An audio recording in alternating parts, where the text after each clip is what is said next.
क्या आपने कभी सोचा कि पुलिस फोर्स का काम सिर्फ चोर पकड़ना और एफआईआर लिखना ही होता है या कुछ और भी काम होता है इसका? जब किसी स्टेट में, कंट्री में वॉयलेंट एजिटेशन होते हैं, ट्राइबल मूवमेंट सरकार को चैलेंज कर रहे होते हैं, terrorism, caste conflicts, communal violence फैलती है, तब सबसे पहले कौन सा ऑर्गेनाइजेशन आता है? डेमोक्रेसी में पुलिस सिर्फ लॉ एंड ऑर्डर मेंटेन करने के लिए एजेंसी नहीं है, बल्कि स्टेट और सोसाइटी के बीच की एक वो एजेंसी है जिस पर देश की इंटरनल सिक्योरिटी टिकी होती है। लेकिन सवाल ये होता है कि पुलिस का रोल इतना बड़ा कैसे हो जाता है और आज इंडियन पुलिस किन किन चैलेंजेस का सामना कर रही है। Hello guys, welcome back to my channel the education park.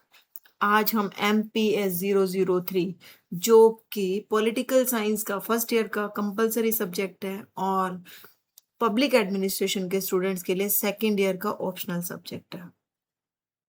इसका यूनिट 9 हम करने वाले हैं, ब्यूरोक्रेसी, पुलिस एंड आर्मी। इसको 3 पार्ट्स में करेंगे हम लोग। सबसे पहले हम पुलिस को करने वाले हैं। पुलिस क्या करती है, इसका बैकग्राउंड क्या था, हिस्टोरिकल डेवलपमेंट कैसे हुई। तो आइए शुरू करते हैं कि पुलिस का रोल क्या रहता है। सिर्फ क्राइम के कंट्रोल तक ही है या फिर इससे ज्यादा भी कुछ है? प्लीज पेपर पेन लेकर बैठिए, अपने नोट्स खुद बनाइए ताकि एग्जाम टाइम में आपको दिक्कत नहीं हो। तो सबसे पहले हम पढ़ेंगे कि हिस्टोरिकल बैकग्राउंड क्या था पुलिस का।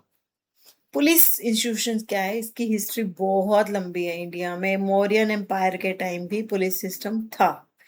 मुगल पीरियड में भी कोतवाली सिस्टम था, जो सिटीजन्स की जो भी एक्टिविटीज होती थी उनको मॉनिटर करते थे। तो कोतवाल किसको कहते थे? पुलिस को ही कहते थे। ब्रिटिशर्स ने पुलिस एक्ट 1861 को स्टार्ट किया और ये एक लीगल फ्रेमवर्क बन गया पुलिस के लिए।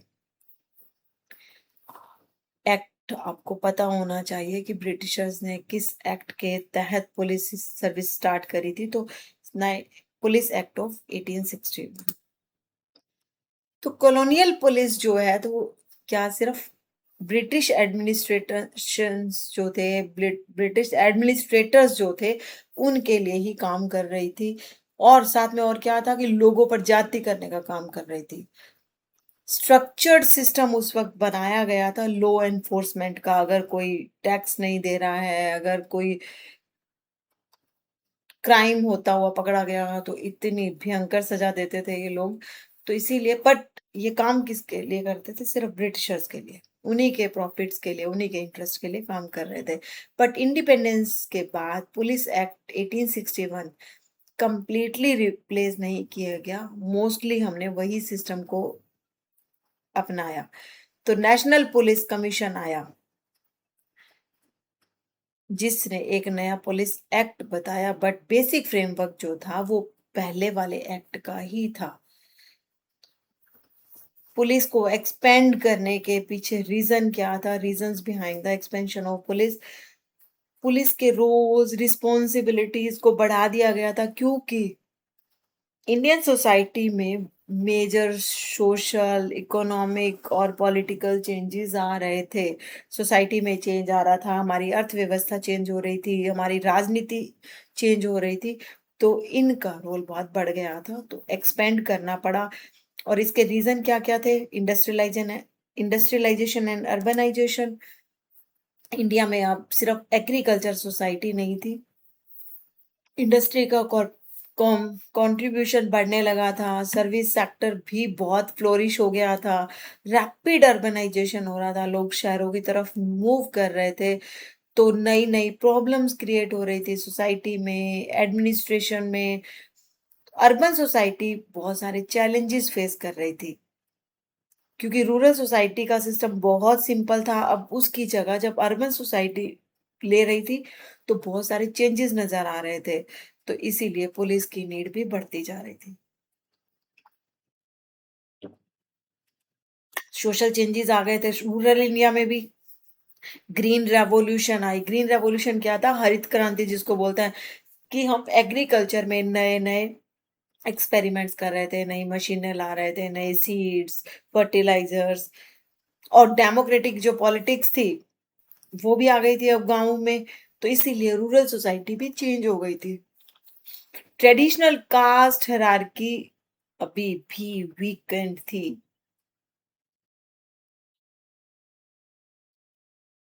जो ट्रेडिशनल की कास्ट हायरार्की थी, मतलब ये एक वीकनेस थी, वो अभी भी हमारी सोसाइटी में प्रिवेल्ड थी। गाँव की साइड अगर हम बात करें, तो जो कास्ट सिस्टम था, ब्राह्मण, क्षत्रिय, वैश्य, शूद्र, पूरी तरह से था। बट क्योंकि इतने सारे चेंजेस आ रहे थे, तो वो थोड़ा वीक होती जा रही थी, कमज़ोर होती जा रही थी।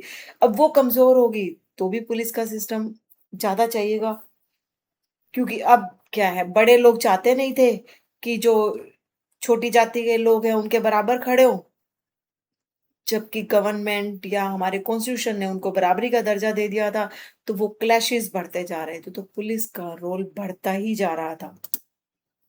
लैंड रिफॉर्म्स हो गए थे, जिसने सोशल और इकोनॉमिक रिलेशंस को चेंज कर दिया। अब जमींदारों का दबदबा नहीं रह गया था। बहुत लोगों के पास ज़मीन थी, अब जिसके पास ज़मीन होगी, जिसके पास पैसा होगा, तो वो अब बड़े लोगों का या जमींदारों का या लैंडलॉर्ड्स के एक्सप्लॉइटेशन को नहीं सहेंगे, तो इसके लिए भी हमें पुलिस की ज़रूरत थी। ज़मींदारी सिस्टम को ख़त्म कर दिया गया और रूरल पावर का स्ट्रक्चर चेंज हो गया। अब सिर्फ़ जमींदारों के हाथ में जो पूरा सिस्टम था या पूरी पावर थी, अब वो वैसा नहीं रह गया था। बहुत सारे सोशल ग्रुप्स आ गए थे, जो कि पॉलिटिक्स को इन्फ्लुएंस कर रहे थे, तो पुलिस की बहुत ज़रूरत हो रही थी। तो ये जो डेवलपमेंट्स थे, न्यू फॉर्म्स, जितने इन्होंने नए-नए कॉन्फ्लिक्ट्स भी पैदा करे, जितनी ज़्यादा डेवलपमेंट होगी, उतने ही ज़्यादा कॉन्फ्लिक्ट्स, मतभेद पैदा होने लगे, और उसी से ही क्या है, पुलिस का इंटरवेंशन हमें बढ़ाना पड़ा। Democratic politics and social competition भी बढ़ गया था। अब पॉलिटिक्स में क्या था, पूरे लोकतंत्र आ गया था, सोसाइटी में कंपटीशन बहुत था, इसलिए बहुत सारे सोशल ग्रुप्स जैसे सेल्फ हेल्प ग्रुप आ गए थे, प्रेशर ग्रुप्स आ गए थे, इंटरेस्ट ग्रुप्स आ गए थे, और बहुत सारी क्लासेस भी आ गई थी, जो पॉलिटिकल प्रोसेसेस में पार्टिसिपेट कर रही थी। पॉलिटिकल मोबिलाइजेशन बढ़ गया था। अब ये ज़रूरी नहीं था कि सिर्फ एलीट क्लास के लोग ही पॉलिटिक्स में पार्टिसिपेट करेंगे। एससी, एसटी, आपने देखा होगा कि विमेन्स, इनको तो रिज़र्वेशन मिला था, तो पॉलिटिकल मोबिलाइजेशन भी बढ़ा। तो जैसे-जैसे डेवलपमेंट बढ़ेगी, वैसे-वैसे पुलिस का काम भी बढ़ेगा, क्योंकि मतभेद तो होंगे, तो कम जो पावर के लिए जो ग्रुप बने थे, उनके बीच में कॉम्पिटिशन हो गया। तो इन सारी वजह से भी क्या था, पुलिस का रोल बहुत बढ़ गया था। कुछ कॉम्पिटिशन्स क्या है, वॉयलेंस भी ला रहे थे। मतलब कॉम्पिटिशन हो रहा है, अब सहन नहीं हो रहा कि तुम ऊपर क्यों उठ गए, तुम ऊपर क्यों उठ गए, तो वहाँ पर वॉयलेंस भी आ गया, लॉ एंड ऑर्डर की प्रॉब्लम्स भी हुई, तो पुलिस की ज़रूरत थी। तो इसके रिज़ल्ट से क्या हो गया, पुलिस की एक्टिविटी को एक्सपैंड करना पड़ा। Challenges before the police force के आगे चैलेंजेस क्या-क्या थे? अगर हम इग्नू के सिलेबस के अकॉर्डिंग देखें, तो पुलिस जो इंडिया में थी, नंबर ऑफ कॉम्प्लेक्स चैलेंजेस को फेस कर रही थी, मतलब बहुत कॉम्प्लिकेटेड चैलेंजेस थे, जो सोसाइटी से आ रहे थे, अर्थव्यवस्था से आ रहे थे और पॉलिटिकल चेंज से आ रहे थे। सबसे पहला तो linguistic agitations,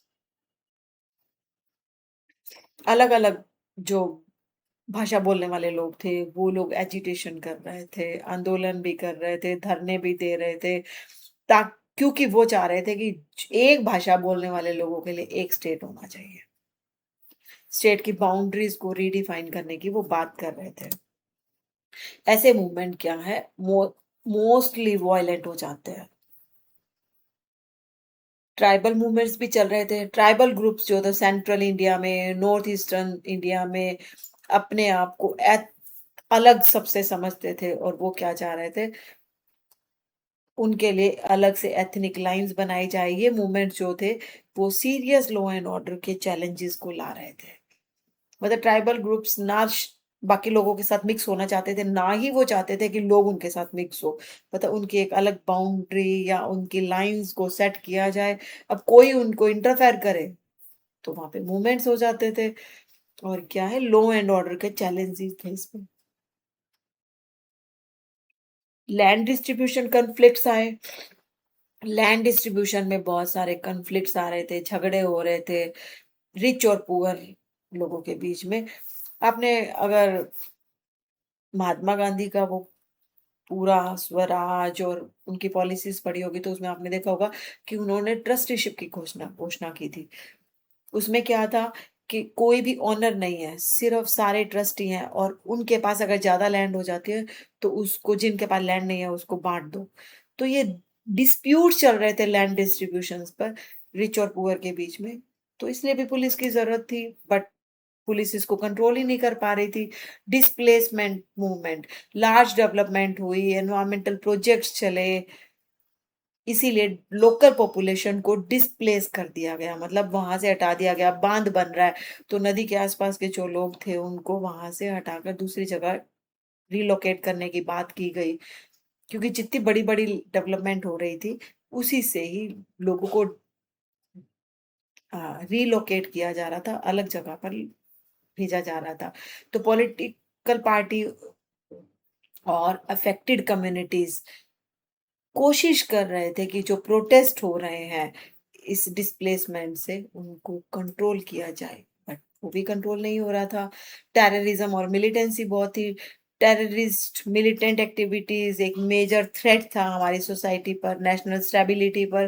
religious fundamentalism, religious extremist जो थे वो क्या कर रहे थे, कम्युनल टेंशन और वायलेंस को बढ़ा रहे थे धर्म के नाम पर, जैसे हिंदू मुस्लिम दंगे हो रहे थे, कास्ट बेस्ड कॉन्फ्लिक्ट्स हो रहे थे विलेजेस में, common resources, self respect movement, मतलब कॉमन रिसोर्सेज जो थे उन पर जो छोटे लोग थे, छोटी जाति के लोग थे, उनका एक्सेस नहीं था। अब इसके लिए भी झगड़े हो रहे थे। अपनी समाज में डिग्निटी मेंटेन करना, सेल्फ रिस्पेक्ट मेंटेन करना, तो इससे भी अपर क्लास और लोअर क्लास के बीच में बहुत सारे कॉन्फ्लिक्ट्स थे। Rural class conflicts, rural landlords, landless labourers के बीच में भी झगड़े चल रहे थे। जिनके पास जमीनें थी जमींदार हो गए और जिनके पास कुछ नहीं था लेबर्स हो गए थे। इनमें वेजिस के लिए, पैसे के लिए बहुत झगड़े चल रहे थे कि काम तो वो 12-12 घंटे करवा रहे हैं उनसे, पर उसके हिसाब से वेजेस नहीं दे रहे हैं, तो कॉन्फ्लिक्ट्स थे। रिजर्वेशन रिलेटेड टेंशंस भी थी। रिजर्वेशन की पॉलिसीज जो थी वो कास्ट बेस्ड कॉन्फ्लिक्ट और प्रोटेस्ट्स को बढ़ा रही थी अर्बन एरियाज में, क्योंकि जिनको रिजर्वेशन मिली थी उनको बहुत फायदे हो रहे थे, तो अब जिनको रिजर्वेशन नहीं मिल रही थी वो लोग रिजर्वेशन चाह रहे थे। Crime against women and children, the implementation of social legislation concerning women and children has becoming an important responsibility। मतलब जितना भी सोशल लेजिस्लेशन चल रहा था, मतलब सरकार जो भी लॉज को सोसाइटी में इम्प्लीमेंट कर रही थी, अप्लाई करने की कोशिश कर रही थी विमेन और चिल्ड्रंस के बीच में, तो पुलिस की ये रिस्पॉन्सिबिलिटी बढ़ गई थी कि वो इन चीजों को कंसीडर करे, देखे, लुक, कंट्रोल करे, मॉनिटर करे कि क्या जो दिया जा रहा है गवर्नमेंट की तरफ से सोशल लेजिस्लेशन या लॉज को जो इम्प्लीमेंट किया जा रहा है वो अच्छे से हो रहे हैं कि नहीं, क्या उनकी सुरक्षा हो रही है कि नहीं। साइबर क्राइम, इंफॉर्मेशन टेक्नोलॉजी बहुत बढ़ गई तो साइबर क्राइम भी बहुत बढ़ गया। पुलिस फोर्सेस क्या है, नई स्किल्स सीखनी चाहिए उनको, नई टेक्नोलॉजी आनी चाहिए ताकि वो इन चीजों को मैनेज कर सके। अंडरवर्ल्ड एक्टिविटीज, अंडरवर्ल्ड एक्टिविटीज क्या होती है, स्मगलिंग हो गया, ट्रैफिकिंग हो गया, तो मेट्रोपॉलिटन सिटीज में अंडरवर्ल्ड एक्टिविटीज को रोकना, क्राइम की ग्रोथ को रोकना एडिशनल चैलेंज था पुलिस के लिए। तो पुलिस ने रिस्पॉन्स क्या दिया इसमें। इंडिया एक फेडरल स्टेट है, पुलिस जो है वो एक प्राइमरी रिस्पॉन्सिबिलिटी है स्टेट गवर्नमेंट की, मतलब पुलिस क्या है, स्टेट गवर्नमेंट के अंडर आती है। स्टेट पुलिस फोर्सेस जो होती है वो मोस्टली लॉ एंड ऑर्डर के इश्यूज से डील करती है, उनको मेंटेन करने की कोशिश करती है। सीरियस सिचुएशंस में स्टेट्स क्या है, सेंट्रल गवर्नमेंट से सहायता मांग सकते हैं। सेंट्रल फोर्सेस जो हैं जैसे सीआरपीएफ है, सेंट्रल रिजर्व पुलिस फोर्स है, ये लॉ एंड ऑर्डर को मेंटेन करने में, सिक्योर इंटरनल सिक्योरिटी देने में एक्सपर्ट है, और ये स्टेट्स को असिस्ट करती है। Need for police reforms. अब पुलिस रिफॉर्म्स की नीड क्या थी? पुलिस जो है वो सिर्फ क्रिमिनल चैलेंजेस को ही नहीं फेस करती, बल्कि पब्लिक के कॉन्फिडेंस भी नहीं है उनके पास। मतलब लोग ट्रस्ट ही नहीं करते पुलिस पे। एक तो उनका करप्शन, एक उनका केस को जल्दी बंद करने की कोशिश करते हैं, तो थर्ड डिग्री टॉर्चर करके भी ये सोचते हैं कि हाँ भर दें कि हमने ये क्राइम किया है। तो क्रिमिनल चैलेंजेस ही नहीं थे, पब्लिक के कॉन्फिडेंस भी उनके पास नहीं था। तो ऑब्जर्वेशन अगर हम देखें तो नेशनल पुलिस कमीशन ने जो हाईलाइट किया, बहुत सारे सिटीजन्स थे वो पुलिस को सस्पेक्ट की नजर से देखते थे, ट्रस्ट नहीं करते थे। उनके पास उनके ऊपर करप्शन के इल्जाम थे, पावर को मिसयूज करने के इल्जाम थे, इसलिए लोगों का ट्रस्ट नहीं बन रहा था। बहुत सारे केसेस में पुलिस पर्सोनल पुलिस पर्सोनल्स जो थे वो कोल्यूजन और विद क्रिमिनल एलिमेंट्स, मतलब इनके ऊपर ये इल्जाम थे कि जो क्रिमिनल्स होते हैं, जिनके पास पैसे बहुत होते हैं, ये उन्हीं के साथ मिक्स हो जाते हैं।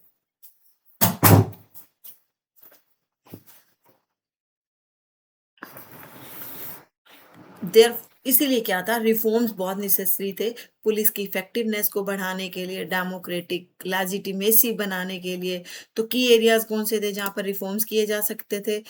पुलिस को बहुत और ज्यादा सिटीजन फ्रेंडली बनाया जाए, सिटीजन्स के ट्रस्ट उन पर बिल्ड हो सके, उनकी अकाउंटेबिलिटी और ट्रांसपेरेंसी को बढ़ाया जाए, प्रोफेशनलिज्म बढ़ाया जाए, एफिशिएंसी बढ़ाई जाए, ताकि वो कम करप्ट हो, गुंडों के साथ, क्रिमिनल्स के साथ मिक्सअप ना हो, उनसे पैसे लेकर उन्हीं के फेवर में ही काम करने लग जाते, तो ऐसा ना हो। और डेमोक्रेटिक राइट्स और सिविल लिबर्टीज की रिस्पेक्ट करे, मतलब लोगों के राइट्स को रिस्पेक्ट करे, उनको तोड़े नहीं। पुलिस एंड डेमोक्रेसी क्या है अब? एक डेमोक्रेटिक सिस्टम में इफेक्टिवनेस ऑफ पुलिस क्या है, किस पर डिपेंड करती है? पब्लिक ट्रस्ट पर। अगली अगर पब्लिक उन पर ट्रस्ट करेगी, तो डेमोक्रेसी मेंटेन रहेगी। तो पुलिस को क्या करना चाहिए? अकॉर्डिंग टू लॉ चले, राइट्स को खत्म ना करे या उनको तोड़े नहीं, उनको प्रोटेक्ट करके चले, इम्पार्शल रहे, किसी के साथ भेदभाव नहीं करे, प्रोफेशनल रहे, क्विक और ऑनेस्ट सर्विस दे लोगों को। तो एक पुलिस फोर्स क्या है? पुलिस कॉन्फिडेंस, पब्लिक कॉन्फिडेंस को एंजॉय कर सकता है। अगर ऐसा होगा, लोगों का उन पर ट्रस्ट बन जाएगा, तो डेमोक्रेटिक गवर्नेंस का एक स्ट्रॉन्ग पिलर बन जाएगा। तो कंक्लूजन क्या हुआ? पुलिस फंक्शंस जैसे जैसे एक्सपेंड हो रहे हैं इंडिया में, और वो हो क्यों रहे हैं? सोशल ट्रांसफॉर्मेशन हो रहा है, डेमोक्रेटिक पॉलिटिक्स आ गई है, अर्बनाइजेशन हो गया है, क्राइम्स के तरीके बदल गए हैं, साइबर क्राइम्स आ गया है, हो रहे हैं। तो पुलिस को बहुत सारे चैलेंजेस भी फेस करने पड़ रहे हैं, जैसे terrorism, caste conflicts, tribal movements हो गए, साइबर क्राइम हो गया, ऑर्गेनाइज्ड क्राइम हो गया। और उन का सक्सेस जो है वो किस पर डिपेंड करता है? कब सक्सेस होंगे? जब लोगों का ट्रस्ट होगा, अकाउंटेबिलिटी होगी, ट्रांसपेरेंसी होगी, प्रोफेशनलिज्म होगी। तो ये पार्ट यहीं खत्म होता है। प्लीज अगर समझ में आया हो, अच्छा लगा हो, तो चैनल को सब्सक्राइब करें, लाइक करें, कमेंट करके जाएं। अगर कोई वीडियो देखता है तो प्लीज कमेंट करके जाया करो, मुझे पता चले कि आप लोग वीडियो देख रहे हो। अगर कुछ कमी हो तो प्लीज बताइएगा। Thank you.